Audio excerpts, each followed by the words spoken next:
Welcome to my channel చిట్టి blogs. గల్లీ గణేషన్ చూడండి ఫ్రెండ్స్, బాగుందా? ఛానల్ ని సబ్స్క్రైబ్ చేసుకోండి.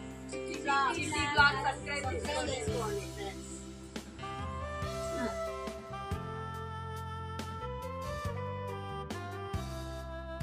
Hi friends, welcome to my channel చిట్టి బ్లాగ్స్. మా గల్లీ గణేషన్ చూడండి ఫ్రెండ్స్. చూడండి ఫ్రెండ్స్, డెకరేషన్ ఎలా ఉందో చూడండి ఫ్రెండ్స్. లైట్లతో డెకరేషన్. మా గల్లీ గణేష్ దగ్గరికి వచ్చేసాం.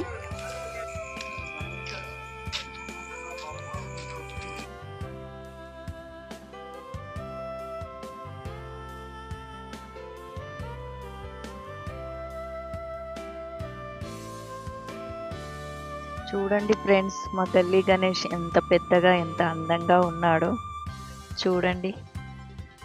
బాగున్నాడా? నచ్చాడా మా గణేష్? నేనైతే చాలా బాగా పూజ చేసుకున్నాను ఫ్రెండ్స్. రావాలనిపించలేదు, చాలా మంచిగా అనిపించింది అక్కడ ఉంటే. మా గణేష్ని చూస్తూ ఉంటే చూడండి ఎన్ని గణేష్లు వచ్చినాయో. చాలా బాగుంది ఫ్రెండ్స్ మా గణేష్ అయితే. మీకు నచ్చిందా?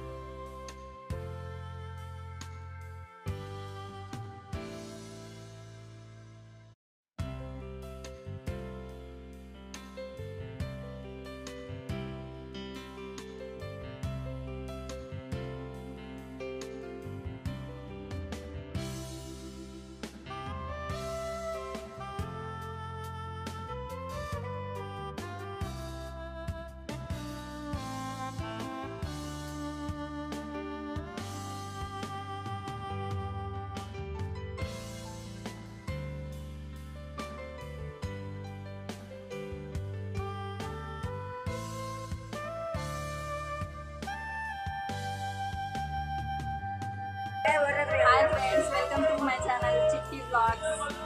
ఈరోజు మా గల్లీ గణేష్ దగ్గరికి వచ్చినాం. మా ఛానల్ సబ్స్క్రైబ్ చేసుకోండి ఫ్రెండ్స్. చిట్టి బ్లాగ్స్ సబ్స్క్రైబ్ చేసుకోండి ఫ్రెండ్స్. వినాయకుడికి ప్రసాదం పులిహోర చేశాను ఫ్రెండ్స్. చూడండి తయారు చేసే విధానం. పులిహోర తయారు చేసుకోవడానికి కావాల్సిన పదార్థాలు: పచ్చిమిర్చి, కరివేపాకు, పల్లీలు, శనగపప్పు, ఎండుమిర్చి, జీలకర్ర, ఆవాలు. ఒక బౌల్ పెట్టి ఆయిల్ పోయాలి ఫ్రెండ్స్. జీలకర్ర, ఆవాలు వేయాలి. పచ్చిమిర్చి, ఎండుమిర్చి, కరివేపాకు, పల్లీలు, శనగపప్పు,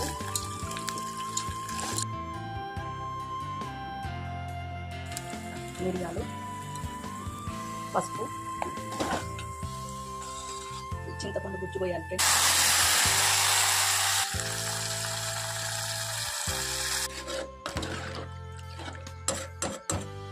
ఉప్పు, జీలకర్ర, మెంతులు, మిరియాల పొడి. టేస్ట్ బాగా వస్తుంది ఫ్రెండ్స్ వీటితోనే. ఇది ఒక 10 నిమిషాలు ఇట్లా మరగనివ్వాలి ఫ్రెండ్స్. మరిగితే దగ్గరికి వస్తుంది, గ్రేవీ లాగా అవుతుంది. ఇది పులిహోర పులుసు రెడీ అయింది ఫ్రెండ్స్. చూడండి ఇట్లా గ్రేవీ లాగా కావాలి. రెడీ అయింది ఫ్రెండ్స్. ఆయిల్ అంతా ఇట్లా పైకి వస్తే రెడీ అయినట్టే. ఇలా కావాలి ఫ్రెండ్స్. చూడండి పులిహోర కోసం రైస్ని ఇలా పలుకు మీద వండుకోవాలి ఫ్రెండ్స్. చూడండి ఇలా పలుకు మీద వండుకోవాలి. అప్పుడే పులిహోర టేస్ట్గా ఉంటుంది. మెత్తగా అయితే బాగుంటుంది ఫ్రెండ్స్. అన్నం అయినాక పులిహోర కలుపుకోవడానికి రైస్ని చల్లారనివ్వాలి ఫ్రెండ్స్. ఇట్లా పొడి పొడిగా చల్లారించుకోవాలి. కొంచెం కొంచెం రైస్ తీసుకుంటే ఇంకో బౌల్ వేసుకోవాలి ఫ్రెండ్స్. చల్లారుతుంది తొందరగా. పులిహోర పులుసుని రైస్లో వేసి కలపాలి ఫ్రెండ్స్.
ఇచ్చినప్పుడు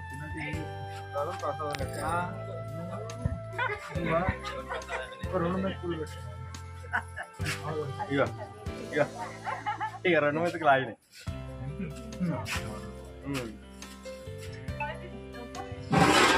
అయితే పోయిపోయినావు